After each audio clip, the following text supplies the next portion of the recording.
ಹುಬ್ಬಳ್ಳಿ ಚಿತ್ರದುರ್ಗಿ ಆಸ್ಪತ್ರೆ ಎದುರಿಗೆ ಇರುವ ರಸ್ತೆಗೆ ರಾಜಕುಮಾರ್ ಮಾರ್ಗ ಮುಖ್ಯ ತಪ್ಪಿತರ ರಸ್ತೆ ಎಂದು ನಾಮಫಲಕ ಬೋರ್ಡ್ ಮಾರ್ಗವನ್ನು ಹಾಕಿದ್ದು ಇದನ್ನು ಖಂಡಿಸಿ ಉತ್ತರ ಕರ್ನಾಟಕ ಆಟೋ ರಿಕ್ಷಾ ಚಾಲಕರ ಸಂಘಟನೆ ಹಾಗೂ ಯುವ ಕರ್ನಾಟಕ ವೇದಿಕೆ ವತಿಯಿಂದ ಹುಬ್ಬಳ್ಳಿ ಧಾರವಾಡ ಮಹಾನಗರ ಪಾಲಿಕೆಯ ಅಧಿಕಾರಿಗಳಿಗೆ ಸಾಂಕೇತಿಕವಾಗಿ ಮನವಿಯನ್ನು ನೀಡಲಾಯಿತು. 8 ದಿನದೊಳಗೆ ರಾಜಕುಮಾರ್ ಮಾರ್ಗ ಎಂದು ಸರಿಪಡಿಸಬೇಕು, ಇಲ್ಲವಾದಲ್ಲಿ ಉಗ್ರ ಹೋರಾಟ ಮಾಡಲಾಗುವುದೆಂದು ಮನವಿ ಸಲ್ಲಿಸಲಾಯಿತು. ರಾಜ್ಯಾಧ್ಯಕ್ಷರಾದ ಶೇಖರಯ್ಯ ಮಠಪತಿ, ಮಂಜುನಾಥ ಯರಗಂಬಳಿಮಠ, ಮುರಳಿ ಇಂಗಳಹಳ್ಳಿ, ರಾಜೇಶ್ ಬಿಜವಾಡ, ದಾವಲ್ ಸಾಬ್ ಕೊರೆಟ್ಟಿ, ನಿಂಗಪ್ಪ ಗೋರತ್ನವರ್, ಪವನ್ ಹಾವಣಿಗೆ, ಎಲ್ಲ ಕನ್ನಡ ಅಭಿಮಾನಿಗಳು, ಚಾಲಕರು, ಮಾಲಕರು ಸೇರಿ ಮನವಿ ಸಲ್ಲಿಸಲಾಯಿತು.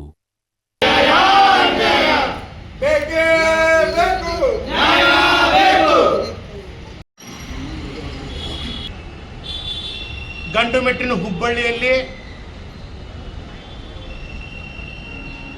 ಕೊಪ್ಪಿಕರ್ ರಸ್ತೆ ಮುಂಭಾಗದಲ್ಲಿ ಡಾಕ್ಟರ್ ರಾಜ್ಕುಮಾರ್ ವೃತ್ತ ಅಂತೇಳಿ ಮಾಡಿದ್ರು. ಅದಕ್ಕೆ ಕರುಣಾರ ಚಕ್ರವರ್ತಿ, ಹ್ಯಾಟ್ರಿಕ್ ಹೀರೋ ಶಿವರಾಜ್ ಕುಮಾರ್ ಅವರು ಕೂಡ ಉದ್ಘಾಟಿಸಿದರು. ಸುಮಾರು ವರ್ಷಗಳಿಂದ ಆ ಒಂದು ವೃತ್ತಕ್ಕೆ ಯಾವುದೇ ಥರ ಏನೂ ಧಕ್ಕೆ ಆಗಿರಲಿಲ್ಲ. ಇವತ್ತು ಮಹಾನಗರ ಪಾಲಿಕೆಯೋ, ಸ್ಮಾರ್ಟ್ ಸಿಟಿಯೋ, PWDಯೋ, ಯಾವ ಅಧಿಕಾರಿಗಳು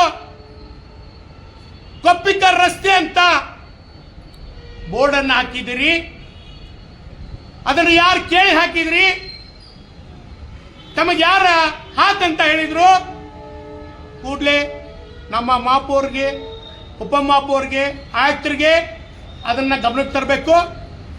ತಕ್ಷಣ ಕೊಪ್ಪಿಕರ್ ರಸ್ತೆ ಅನ್ನುವಂಥ ಬೋರ್ಡನ್ನು ತೆಗೆದು ಡಾಕ್ಟರ್ ರಾಜ್ಕುಮಾರ್ ಅವ್ರ ಮಾರ್ಗ ಏನಿದೆ ಅದನ್ನ ಕೂಡಲೇ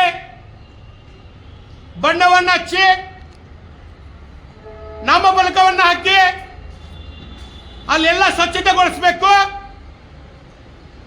8 ದಿನದೊಳಗೆ ಈ ವೃತ್ತನ್ನ ತಾವು ಕಾಮಗಾರಿ ಮಾಡದಿದ್ರೆ 8 ದಿನ ಆದ 9ನೇ ದಿನಕ್ಕೆ ನಾವು ಉಗ್ರದ ಹೋರಾಟ ಮಾಡ್ತೀವಿ ಮಹಾನಗರ ಪಾಲಿಕೆ ವಿರುದ್ಧ. ಯಾಕಂದ್ರೆ ನೆಲ ಜಲ ಭಾಷೆಗಾಗಿ ಇವತ್ತು ರಾಜ್ಯ ಮಟ್ಟದಲ್ಲಿ ಹೋರಾಟ ನಡೆದರೂ ಕೂಡ ಇಂಥ ಒಂದು ವಿಷಯ ತಮ್ಮ ಗಮನಕ್ಕಿಲ್ವಾ? ನಾನು ನೇರವಾಗಿ ಮಾತಾಡ್ತೇನೆ.